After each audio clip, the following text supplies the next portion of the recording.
Irmãos, nós estamos estudando a primeira carta do apóstolo Paulo aos Coríntios, já há alguns meses, e estamos no capítulo 11. Nós iniciamos o capítulo 11, só o comecinho dele na semana passada, porque o primeiro versículo do capítulo 11 pertence ao assunto da sessão anterior. De modo que praticamente estamos começando o capítulo 11 hoje, porque só fizemos uma pequena menção do primeiro versículo do capítulo 11 na semana passada. Nós vamos estudar hoje 1 Coríntios 11, de 2 a 16. Esse aí é o nosso texto desta manhã. E esse texto é um texto que fala sobre o modo como o culto público deve se processar. Não em todos os seus aspectos, mas em alguns desses aspectos, em alguns dos aspectos de prática, de adoração, de culto público, isso é tratado aqui. E o tema principal dessa sessão, do capítulo 11, versículos 2 a 16, é o uso do véu pelas mulheres. Esse assunto é um assunto que algumas pessoas gostam de discutir e dizer que esses ensinamentos do apóstolo Paulo acerca do véu devem ser ressuscitados e que as senhoras da igreja devem, durante a adoração, durante o tempo de culto, devem usar um manto, um tipo de manto, um véu sobre a cabeça. Há igrejas que têm realizado isso. A Igreja dos Irmãos é uma denominação que não é comum aqui em São Paulo, ela é maior no Rio de Janeiro e também no Espírito Santo, no estado do Espírito Santo. Essa igreja, uma igreja evangélica, uma igreja séria, é uma igreja que adota essa prática, a prática do uso do véu, e mantém isso ao longo dos anos, e as mulheres lá, as senhoras lá usam. Alguns irmãos devem estar pensando, a congregação cristã no Brasil também usa, mas eu estou falando de igrejas evangélicas. A congregação cristã no Brasil não são crentes. Os membros dessa pseudo-igreja, da congregação cristã no Brasil, na verdade, pertencem a uma seita que não enxerga a salvação fora das paredes dela. Na mentalidade dos membros da congregação cristã no Brasil, ninguém pode ser salvo fora da congregação cristã no Brasil. Isso além de outras aberrações doutrinárias, outros absurdos doutrinários, de modo que nós não consideramos a congregação cristã no Brasil uma igreja evangélica. Nós consideramos uma seita que não se envolve com igrejas evangélicas, absolutamente, uma seita que não se envolve, não considera as igrejas evangélicas suas irmãs, absolutamente, e, enfim, existem uma série de ensinamentos antibíblicos, procedimentos horríveis, feios, sujos, pecaminosos por parte dos seus membros, e isso tudo nos leva a crer, considerando suas doutrinas e suas práticas, que aquelas pessoas não conhecem o evangelho verdadeiro. São pessoas que pertencem a uma seita. E entre as diversas práticas daquela seita, eles adotam o costume de ficarem separados, mulher de um lado, homem de outro, e as mulheres têm que usar véu. Nós não adotamos o uso do véu nas igrejas batistas. E nós não fazemos porque cremos que o véu é um símbolo de autoridade próprio da cultura oriental dos tempos antigos, e esse símbolo de autoridade próprio do povo do Oriente nos dias antigos não transmite mais a mesma ideia nos dias modernos que transmitia antigamente. Nós não temos no nosso país, nos nossos dias, nós não temos deste lado do mundo, nós não temos um correspondente, cultural que se relacione com o significado do véu. O véu sobre a cabeça da mulher significava que ela estava debaixo de uma autoridade. Esse era o significado do véu. A mulher usando o manto, com isso ela estava dizendo às pessoas, não só da igreja, mas de toda a sociedade dentro da qual ela vivia, que ela estava debaixo da autoridade de um homem, o seu marido. E nós não temos, nos dias modernos, para nós, um sinal semelhante. O máximo que nós chegamos perto disso, na nossa cultura moderna, é o uso da aliança na mão da mulher casada. Aquela aliança simboliza que ela está ligada a um homem. Mas, mesmo assim, esse correspondente cultural não supre totalmente esse significado, porque a aliança não é um símbolo de submissão. A aliança é um símbolo de compromisso, de ligação. E não é só a mulher que usa. O homem usa também esse símbolo. De modo que nós não encontramos na nossa cultura um correspondente cultural para o véu. Mas os princípios que o apóstolo Paulo quer ensinar quando ele realça a importância dessa prática nos seus dias, esses princípios devem ser preservados por nós.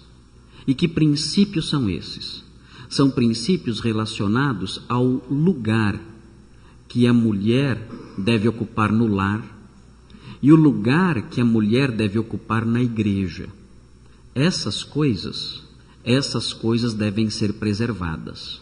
Ainda que não tenhamos um símbolo externo disso, ainda que não tenhamos uma peça de roupa que transmita simbolicamente essa ideia, nós temos que preservar na nossa igreja os valores, os ensinos, as doutrinas relacionadas àquilo que o véu simbolizava. Eu quis realçar uma mensagem central a partir desse texto, e é a seguinte: os irmãos devem observar, o culto cristão deve refletir o padrão de Deus relativo às diferenças funcionais entre homem e mulher. O que significa isso? Significa que homens e mulheres ocupam funções diferentes. Na nossa sociedade, que é uma sociedade que tem se curvado diante de algumas ideias feministas absolutamente antibíblicas, na nossa sociedade é ensinado que não deve haver distinção nenhuma de funções, que todos são iguais e o que um faz o outro deve fazer, que a responsabilidade de um é a mesma responsabilidade do outro, e a sociedade moderna dissolve totalmente qualquer distinção entre as funções, o papel de cada um, seja dentro da família, seja dentro da sociedade. Nós sabemos, no entanto, a própria natureza mostra isso, e a palavra de Deus com muito mais clareza mostra também que existem sim distinções funcionais entre homens e mulheres. Não existem diferenças qualitativas. A Bíblia não ensina que o homem é melhor que a mulher. Isso seria uma diferença de qualidade. A Bíblia não ensina isso.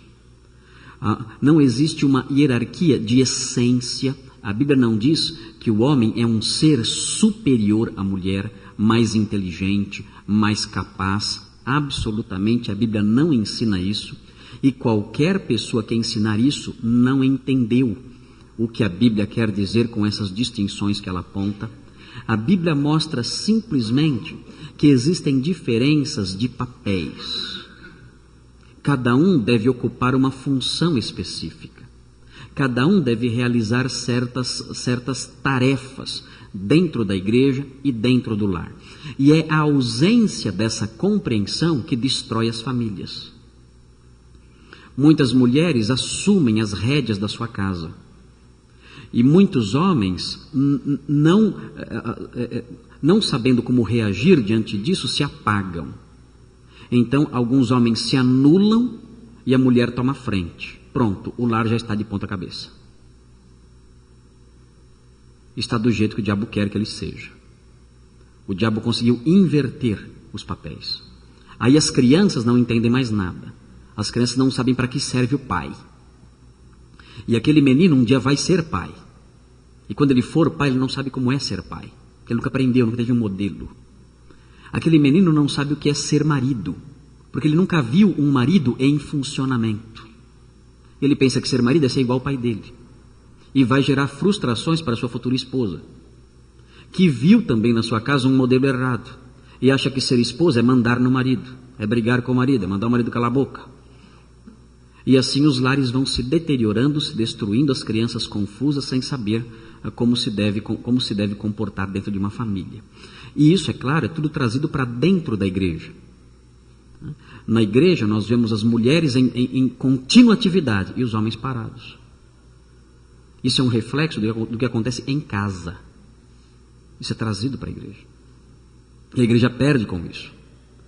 A igreja perde porque os homens deveriam estar à frente, puxando, dando mais ânimo, dando mais vigor ao trabalho. E, no entanto, são as mulheres com uma fragilidade física maior, uma fragilidade muitas vezes até emocional, em muitos casos, que tem que assumir certas responsabilidades que os homens deveriam realizar.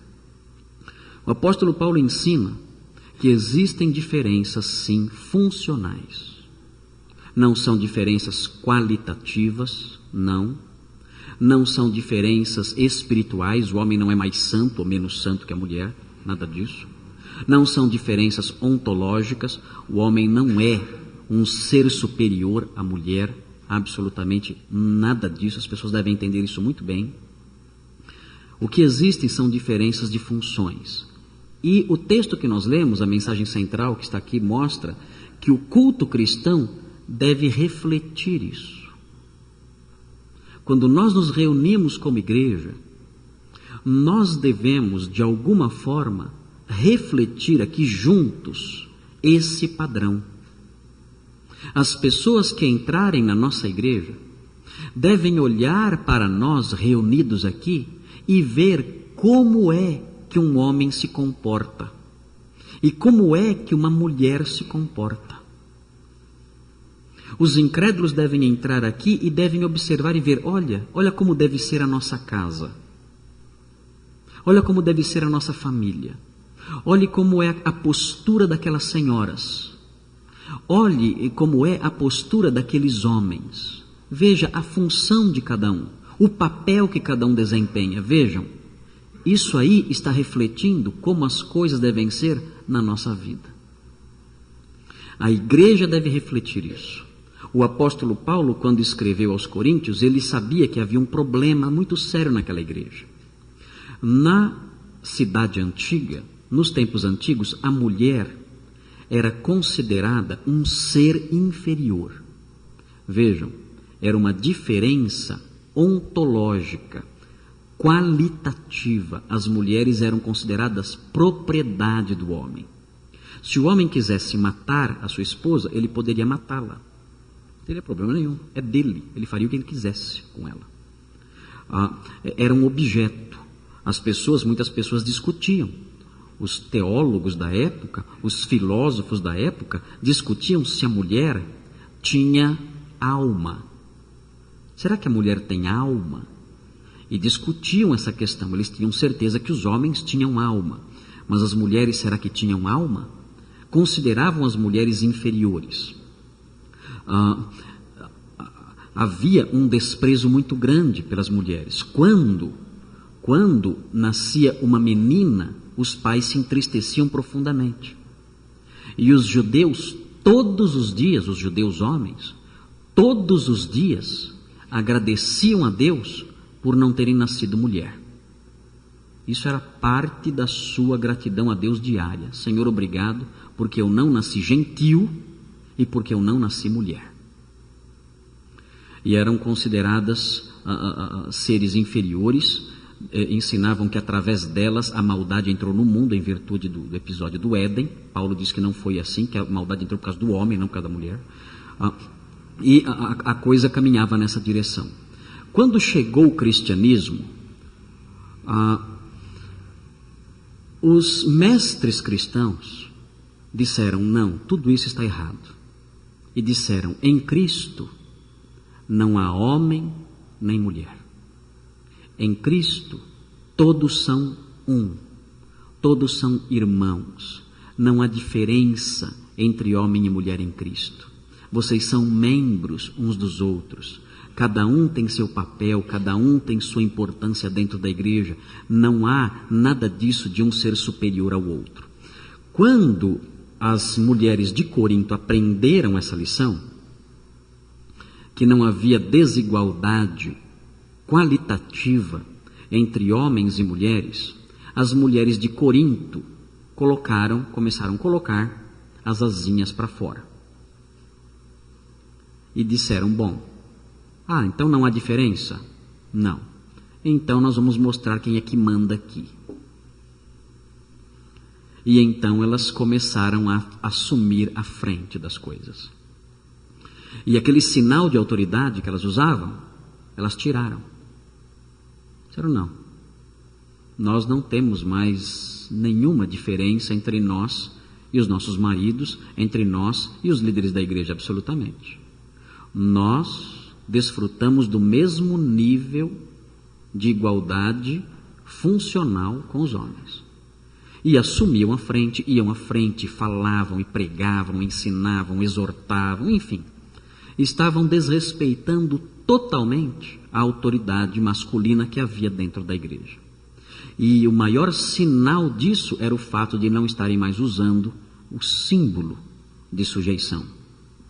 O apóstolo Paulo então escreve esse trecho, mostrando que as mulheres, ainda que fossem iguais aos homens, no aspecto qualitativo, no aspecto ontológico, elas não eram iguais em relação às suas funções.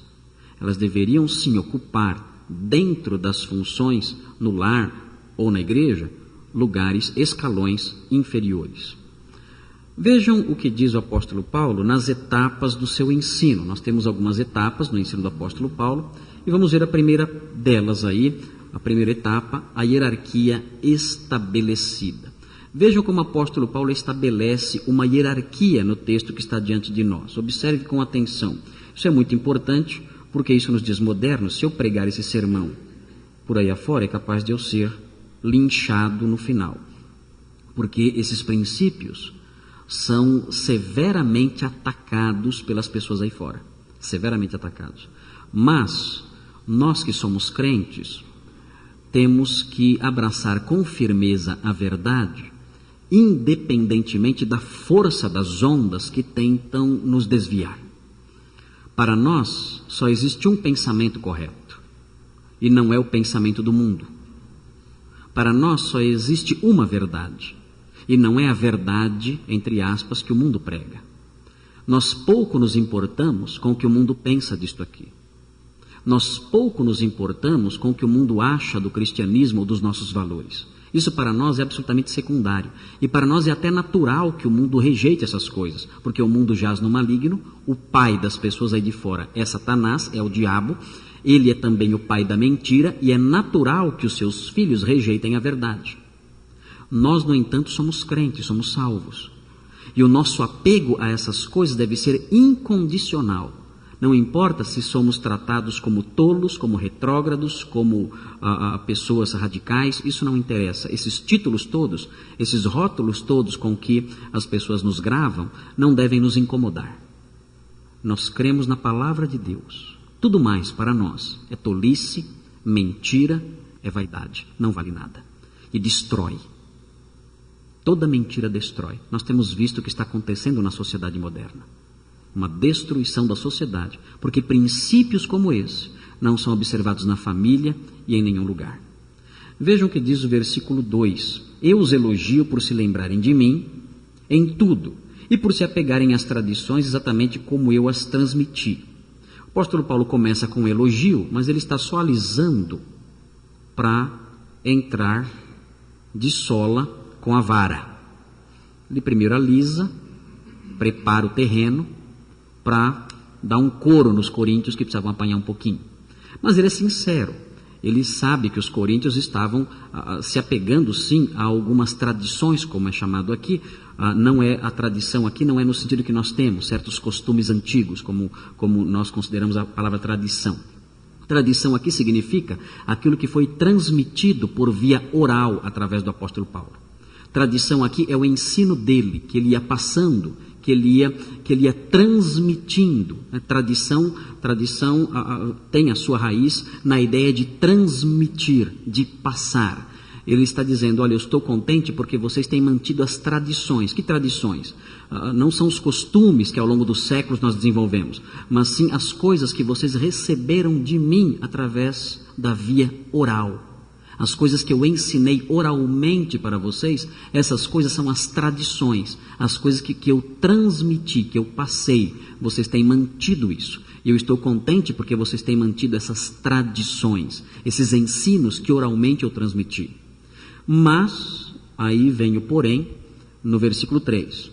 Mas quero que entendam que o cabeça de todo homem é Cristo, e o cabeça da mulher é o homem, e o cabeça de Cristo é Deus. O que nós temos aqui? Nós temos aqui a hierarquia estabelecida. As feministas podem pular, berrar, gritar, fazer passeatas, fazer o que quiser. Não importa. Estes versículos são imutáveis, isso não muda. Essa é a verdade, a palavra de Deus. E a palavra de Deus estabelece uma hierarquia que é salutar. A palavra de Deus estabelece uma hierarquia que é útil para a nossa felicidade. E nessa hierarquia nós aprendemos que o homem tem como seu líder Cristo. E aqui talvez tenhamos a ideia de não o homem no sentido do sexo masculino, mas aqui a humanidade tem em Cristo o seu líder, talvez mais especificamente a humanidade redimida, a humanidade salva, o corpo de Cristo, a igreja, tem o seu líder máximo em Cristo, mas dentro dessa humanidade redimida, as mulheres têm um líder intermediário entre elas e Cristo. E esse líder intermediário entre elas e Cristo é o homem. O apóstolo Paulo ensina, há uma hierarquia aqui. Cristo é o líder, mas as mulheres têm também um líder humano. E esse líder humano das mulheres é o homem. Ele diz, há também uma hierarquia funcional na Trindade. Na Trindade também existe uma hierarquia funcional, ele diz aqui. Deus é o cabeça de Cristo. Será que Deus é mais Deus do que Cristo? Claro que não. Sabemos que os dois são plenamente divinos, tanto o Pai como o Filho desfrutam do mesmo grau de divindade. Mas há uma distinção funcional. Cristo se sujeita ao Pai. E na igreja, essa distinção funcional deve existir nessa relação de homem e mulher. O homem é o cabeça da mulher. E toda a humanidade redimida tem como cabeça Cristo. As mulheres tinham esquecido a segunda cláusula desta hierarquia. E não considerando a existência desse intermediário, tinham tirado o véu, que era o símbolo de estarem sujeitas a um poder intermediário. Então nós temos nos versículos 2 e 3 essa hierarquia estabelecida. Isso não se muda, e assim tem que ser. Na igreja tem que ser assim. O culto cristão deve mostrar isso. Deve mostrar toda a humanidade redimida tendo Cristo como cabeça. E as mulheres tendo nessa relação um poder intermediário, o homem. Na igreja de Cristo, a liderança é masculina. Não existe pastora na igreja de Cristo, não existe. Bispa, sei lá de onde inventaram essa tolice. Bispa, pastora, apostoliza, sei lá mais o que. Isso aí não existe na igreja de Deus. E por que isso não existe na igreja de Deus? Não existe porque Deus quer preservar um padrão hierárquico para a nossa felicidade, para o nosso bem-estar, para a realização das mulheres, para a realização dos homens e para a preservação da ordem que existe inclusive na própria Trindade. Na Trindade, o filho não está acima do Pai. O Pai está acima do Filho. Na Trindade, o Espírito Santo não dá comandos ao Pai e ao Filho, ao contrário. É o Pai e o Filho que dão comandos ao Espírito, enviando o Espírito. Há uma hierarquia funcional na Trindade. E Deus quer que isso aconteça também no lar e na igreja. Uma hierarquia funcional. Que não denigre ninguém, pelo contrário. Faz com que a sociedade seja uma sociedade melhor.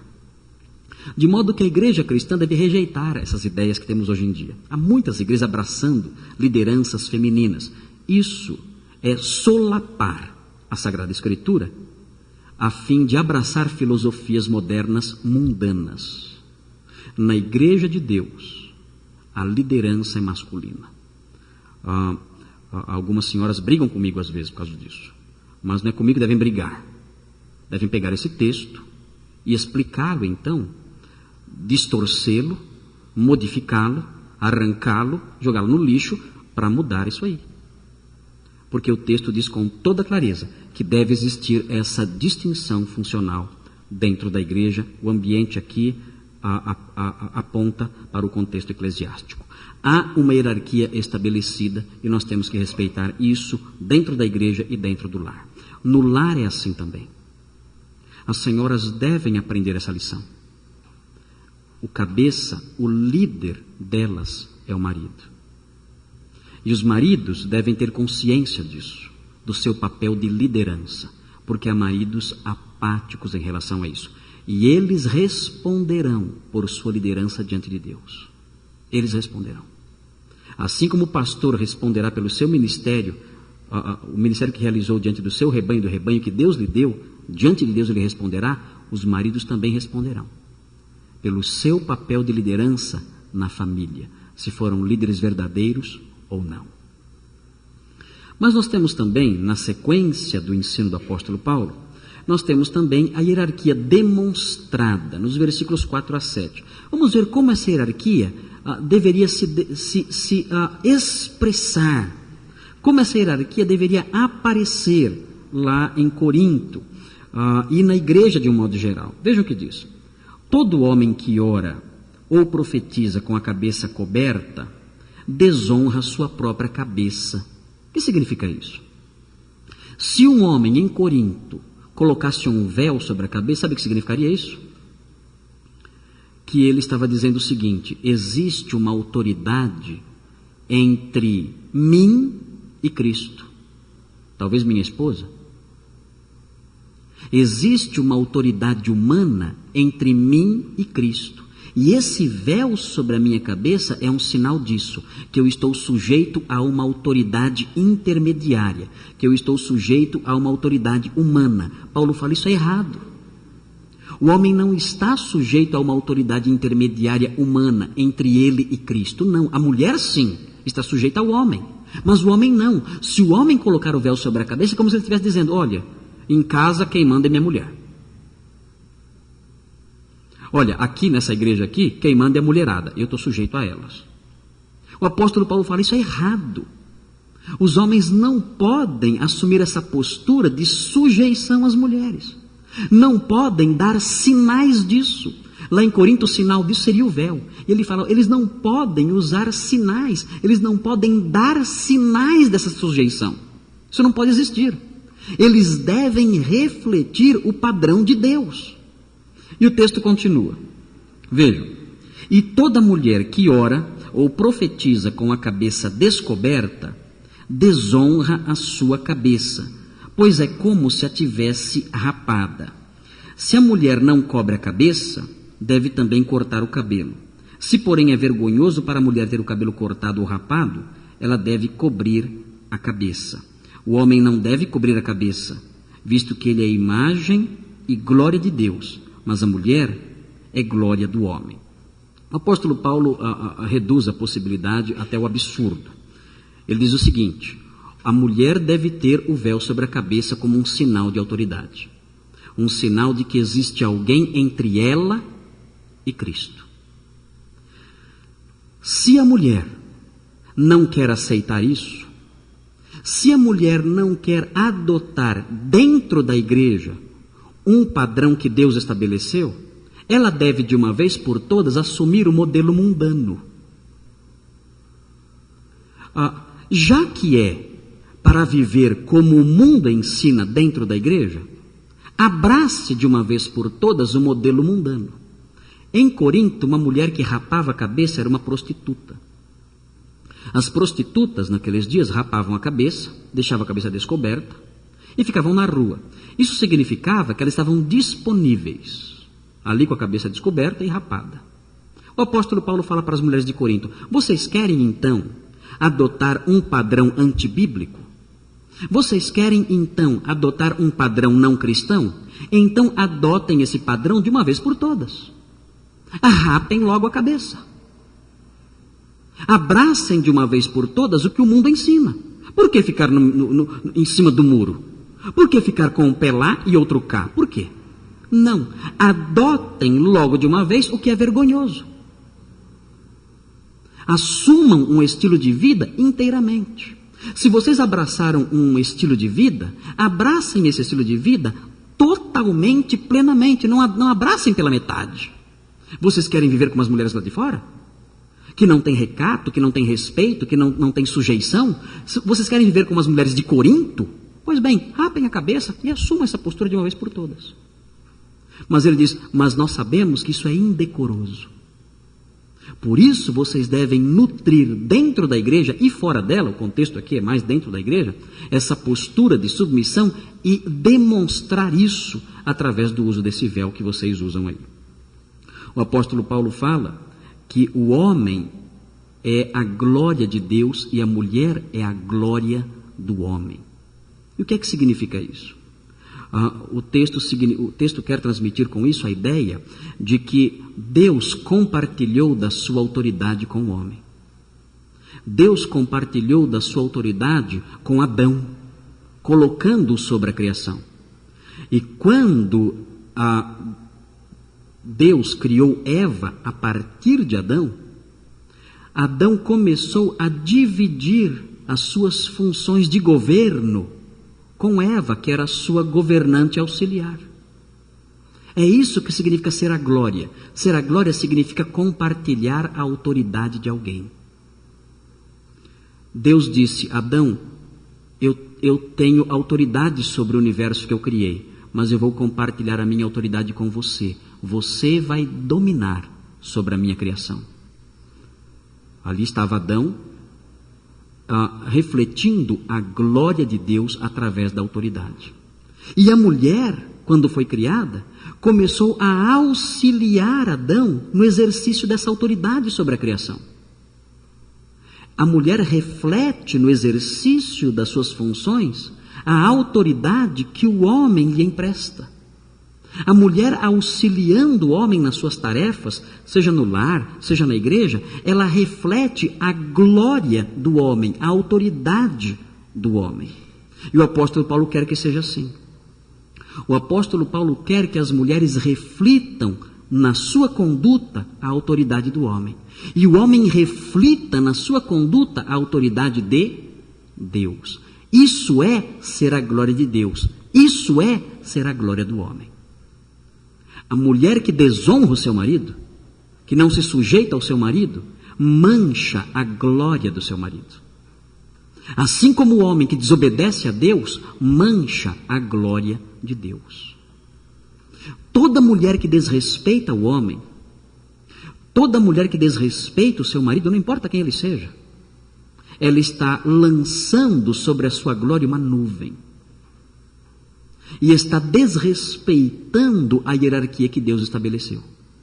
Muitas senhoras têm agido assim. Elas não estão refletindo na sua conduta a glória do homem.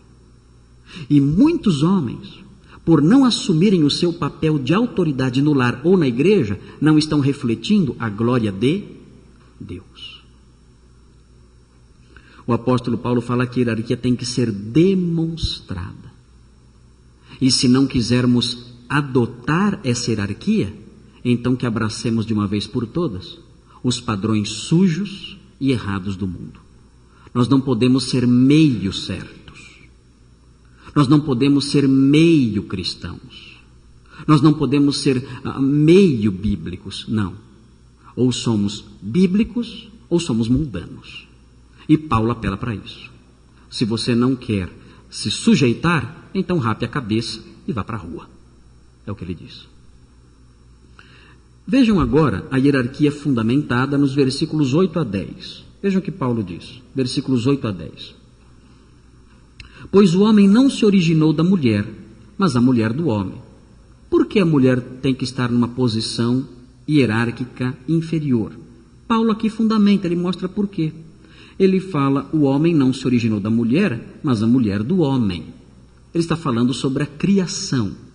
Na criação, Deus criou o homem primeiro e depois ele tirou uma costela de Adão e construiu a partir dessa costela uma mulher. Então a mulher se originou do homem. Foi a primeira cirurgia que foi feita na história. E a primeira cirurgia foi assim. Deus tirou aquela costela e construiu a mulher. A mulher foi construída a partir do homem. E o texto continua. Além disso, o texto continua. O homem não foi criado por causa da mulher, foi? Não. O homem não foi criado por causa da mulher, para ajudá-la, para suprir as suas necessidades de convívio social, suprir sua solidão, nada disso. É o contrário. O homem não foi criado por causa da mulher, mas a mulher por causa do homem. Adão estava só. E Deus disse, eu vou tomar providência. Vou tomar uma providência. Adão está sozinho, eu vou fazer algo para que ele deixe de se sentir sozinho. Não é bom que ele esteja só. E então, ele faz a mulher por causa do homem. Quando nós olhamos para a doutrina da criação, nós vemos o papel da mulher. A mulher sendo criada a partir do homem e a mulher sendo criada para o homem. E quando uma mulher não se conscientiza disso, ela é um problema dentro de casa. Quando a mulher não se conscientiza disso, ela é um problema dentro da igreja. É a mulher problema. É a mulher que o marido fala, pastor, o senhor não sabe a cruz que eu carrego. Como eu escuto isso? Estou cansado de escutar isso. Pastor, dentro de casa eu tenho uma onça lá dentro. Pastor, olha, se eu falo a casa desaba. O senhor não sabe com quem eu me casei. É uma víbora dentro de casa. A palavra de Deus diz, é melhor dormir no cantinho do eirado do que estar com a mulher rixosa na mesma casa. Como gotejar contínuo, assim a mulher rixosa, não para de falar, brigando o tempo todo, irritando você. E o que acontece? Por que algumas senhoras são assim? Algumas senhoras são assim, elas dizem várias coisas, é porque a minha criação, é o meu jeito, é meu sangue, é minha origem, enfim, eu sou frustrado, eu sou isso, eu sou aquilo, enfim, um monte de histórias, né? Mas não é verdade. Não é verdade. Algumas senhoras são assim porque elas não entenderam.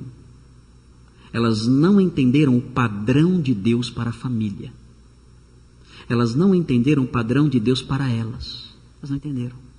Elas não compreenderam que elas foram construídas a partir do homem. E foram construídas para auxiliar o homem. Elas não entendem isso. Elas querem estar no comando. Quando a serpente tentou Eva, ela disse, olha, você vai ser igual a Deus, Eva. Ela pensou já no marido. Falou, então vou estar no comando.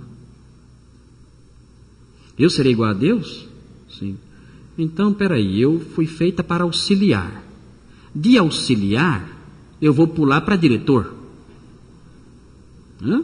É só comer essa fruta? Só. Coma essa fruta e você será como Deus. O que ela fez? É para já. Comeu. O sonho dela era dominar. Era sair da posição de auxiliar e saltar para a posição de presidente. E até hoje é assim. Até hoje. O grande problema de muitas senhoras que destroem a sua casa, que vivem em pé de guerra com seus maridos, que criam problemas para a igreja, frustração para os filhos, enfim, um caos total, é porque elas querem presidir. Elas querem sair da posição de auxiliadora idônea e saltar para a posição de diretoras, de presidentes. Elas têm o sonho do fruto do Éden, a promessa da serpente. Você vai ser como Deus. Elas ainda querem isso. As mulheres transformadas por Deus devem compreender que esse ideal é o ideal da serpente. Esse ideal é a promessa do diabo. Esse ideal é o engano do Éden. Elas devem acordar para isso e descobrir que Deus não fez assim. Deus as fez a partir do homem e para o homem. Elas são auxiliadoras e assim deve se manter. As igrejas que têm pastoras e apostolisas e coisas do tipo estão seguindo o padrão do Éden. Estão seguindo o ensino da serpente. Estão buscando a promessa de Satanás. E não é à toa que essas igrejas são uma verdadeira baderna, onde reina a mentira, a fraude e tudo que é indecoroso. O texto continua aqui, na hierarquia fundamentada. Observem o versículo 10. Por essa razão, pelo que ele disse no versículo 9, e por causa dos anjos, a mulher deve ter sobre a cabeça um sinal de autoridade. Nós não entendemos ao certo o que significa por causa dos anjos. O que significa isso? Talvez, pode ser, a palavra anjo aqui signifique mensageiro. Talvez por causa dos líderes, os mensageiros da igreja, a mulher deveria revelar diante dessas pessoas uma submissão maior. Mas a palavra mensageiro aqui, a palavra ângelos, ela melhor se adequa ao sentido daqueles seres angélicos mesmo, espíritos angelicais, e o texto fala que é por causa deles as senhoras devem ter um sinal de autoridade, uma postura, se colocar debaixo de uma postura de autoridade, de sujeição. Ora, por quê? Não sabemos. O que Paulo quer dizer? Não sabemos. Talvez, o apóstolo Paulo queira com isso dizer que os anjos estão observando os crentes. Os anjos estão observando a adoração cristã. Os anjos ficam impressionados com a redenção tendo se operado entre os homens. Nós estamos diante de uma grande nuvem de testemunhas, de anjos que assistem à nossa adoração contínua. E o apóstolo Paulo quer, se este for o caso, se esta for a interpretação correta, o apóstolo Paulo quer que, ao observarem a igreja, os anjos vejam a igreja refletindo o padrão que Deus estabeleceu. Talvez seja isso, mas a cláusula é obscura, nós não sabemos o sentido exato. E nós temos na sequência a hierarquia equilibrada, os versículos 11 e 12. Vejam por que essa hierarquia deve ser equilibrada. Os homens não devem dizer, é assim, então agora lá em casa a coisa vai ser diferente. Agora eu vou mostrar quem manda. Não. Tudo isso, toda essa autoridade masculina deve ser exercida com docilidade. E vejam por que aqui na hierarquia equilibrada, no versículo 11. No Senhor, todavia, vejam aqui o contrapeso. No Senhor, todavia, a mulher não é independente do homem, nem o homem independente da mulher. Vejam, o homem vai liderar? Vai, mas ele deve reconhecer que ele também depende da mulher. É uma liderança humilde, é uma liderança doce, é uma liderança grata. Ele vai dizer, olha, eu lidero você, mas ai de mim sem você. Eu comando você, mas olha, se você sair da minha vida, eu estou perdido. Eu preciso da sua presença. Eu preciso do seu auxílio. Eu dependo de você. Essa é a liderança masculina. Não é o machão que chega em casa, chuta a mesa e fala: quem manda aqui sou eu. Não, você é um bobão. É um tolo, um bobo. Você está destruindo a sua casa. Né? Não entendeu nada. Não entendeu nada. Não é um homem de verdade. Né? O homem de verdade, ele ama a verdade. O homem de verdade, por ser homem de verdade, o seu traço é a verdade. De modo que ele vai se aproximar de sua esposa e ele vai dizer: eu sim estou no comando. Eu sim lidero esta casa. Eu sim sou líder aqui. Mas eu reconheço que eu dependo de você. Que você é a auxiliadora que Deus me deu. Eu não inventei isso. Deus criou o casamento. Deus criou o lar. E nessa sua criação, Ele colocou você para me auxiliar. De modo que eu preciso da sua ajuda. Adão no paraíso estava triste, estava só, precisava de alguém. Ele não podia viver sem alguém. E Deus supriu essa sua necessidade. O homem, portanto, bíblico, o líder bíblico, ele reconhece isso. Eu preciso de você, minha esposa. Na igreja a mesma coisa. A liderança na igreja, a liderança masculina da igreja bíblica, não vai humilhar as mulheres. A liderança masculina não vai chegar para as mulheres e dizer assim: olha, você cala a boca, você é mulher, você não manda nada aqui dentro. Isso não existe. Não pode acontecer isso. Há lideranças machistas que vão a esse extremo, de podar totalmente as mulheres da participação do culto de qualquer coisa. Isso está errado. Porque os homens de uma liderança eclesiástica devem reconhecer o seguinte: nós precisamos das senhoras da igreja. As senhoras da igreja são fundamentais para nós. Nós precisamos delas.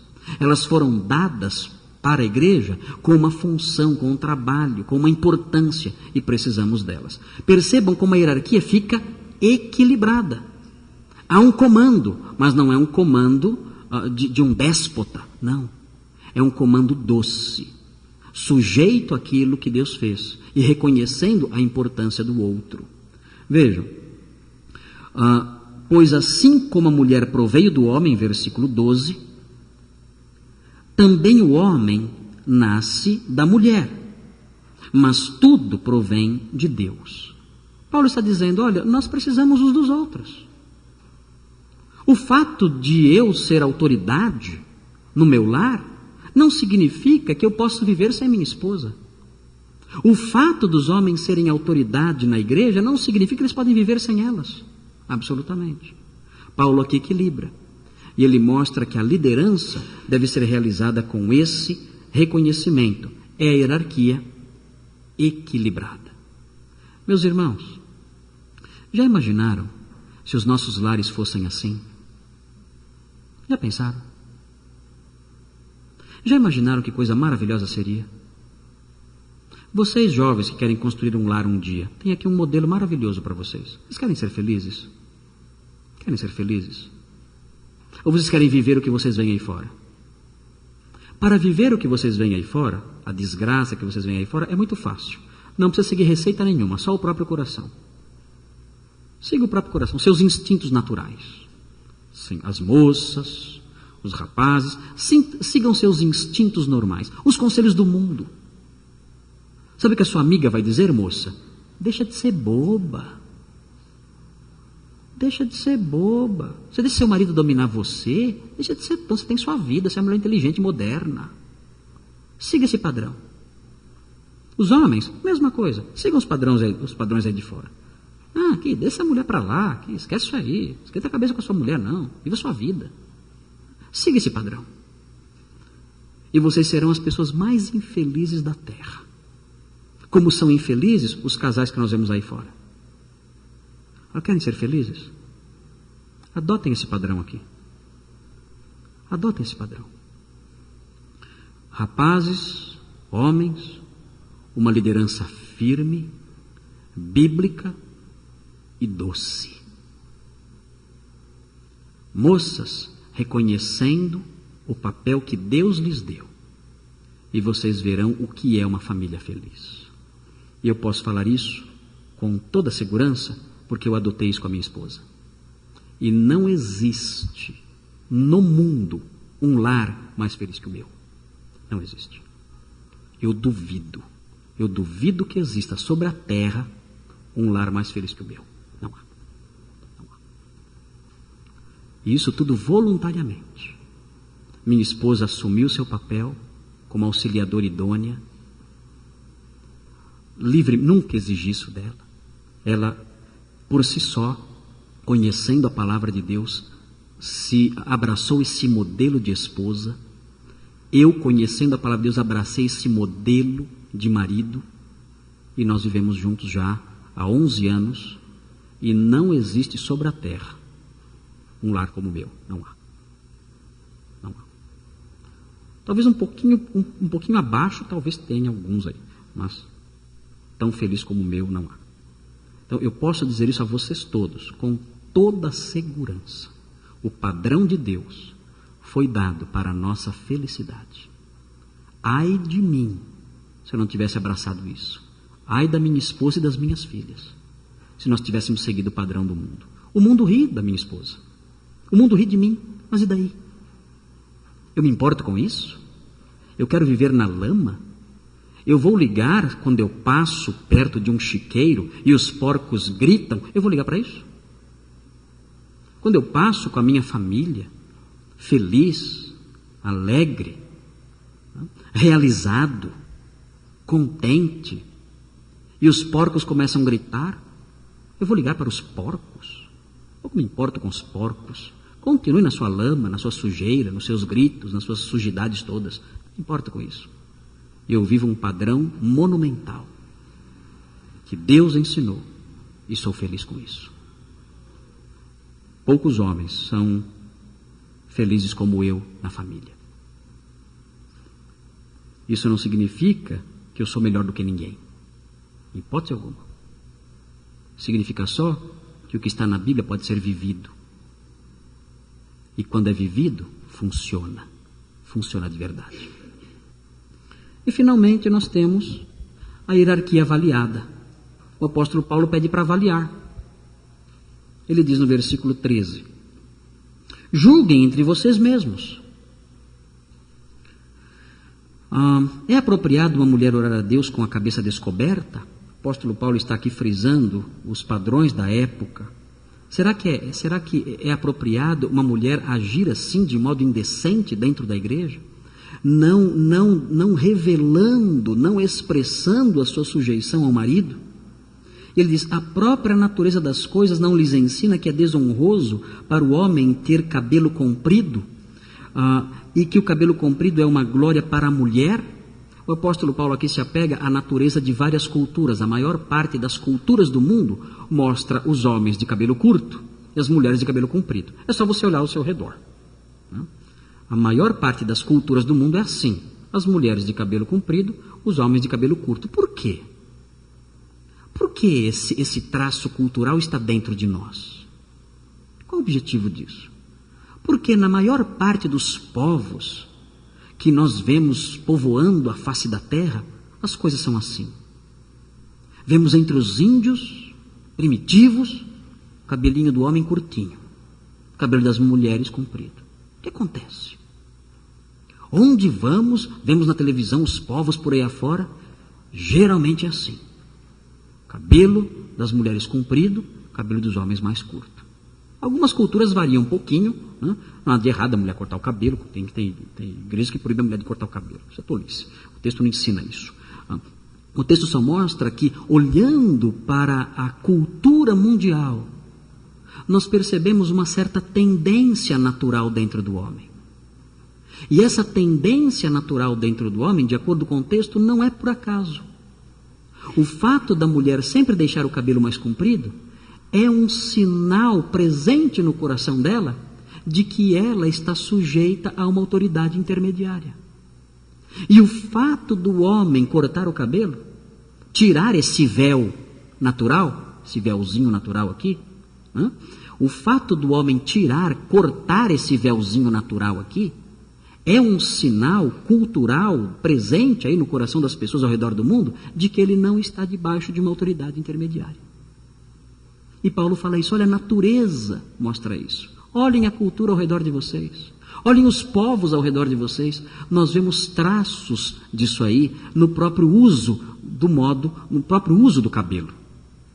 Isso tudo é apontado, basta você olhar, julgar à luz da experiência ao seu redor.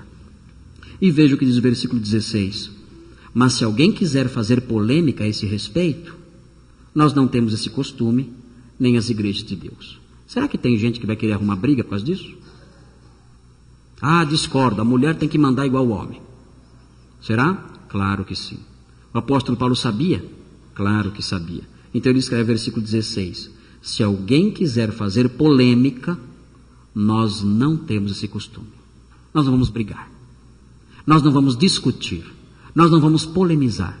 Nós vamos afirmar o que a Bíblia diz e ponto final. Eu quero brigar. Brigue sozinho.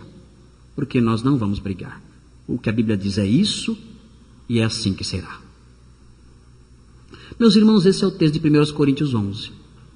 O que deve acontecer então à luz dele? Nós não temos mais o véu. Hoje em dia não se usa mais. E não temos um correspondente cultural para o véu. Não temos nada disso. O que fazer então? Nós devemos manter os princípios. As senhoras da igreja devem manter uma postura de sujeição aos seus maridos, aos seus líderes espirituais. É assim que elas devem se manter. Como tem se mantido a totalidade das mulheres desta igreja. E os homens? Os homens devem reconhecer o seu papel de líderes na igreja. Líderes dentro da família. E devem, dentro da igreja e dentro da família, realizar a liderança doce, amorosa, que valoriza a mulher. Seja em casa, seja na igreja. Vamos orar terminando. Senhor, obrigado por esse texto que ensina como devemos viver. Nós vemos o mundo de cabeça para baixo, com padrões estranhos à sua palavra, e as pessoas acreditando que serão felizes caso adotem outros padrões. Mas nós somos crentes. E sendo crentes, temos um só padrão, é a sua palavra. E queremos nos submeter a esse padrão. Por isso suplicamos que o Senhor nos ajude a lutar contra os modismos, contra as tendências modernas. Ajuda-nos a descobrirmos, cada um de nós, homens e mulheres, os seus papéis. E em meio a um ambiente de paz, de respeito, de reconhecimento do valor um do outro, realizemos nossas funções no lar e na igreja, dentro dos padrões que o Senhor mesmo estabeleceu. Assim seremos felizes, assim seremos realizados, assim o seu reino vai prosperar. Pedimos essas bênçãos em nome de Jesus. Amém.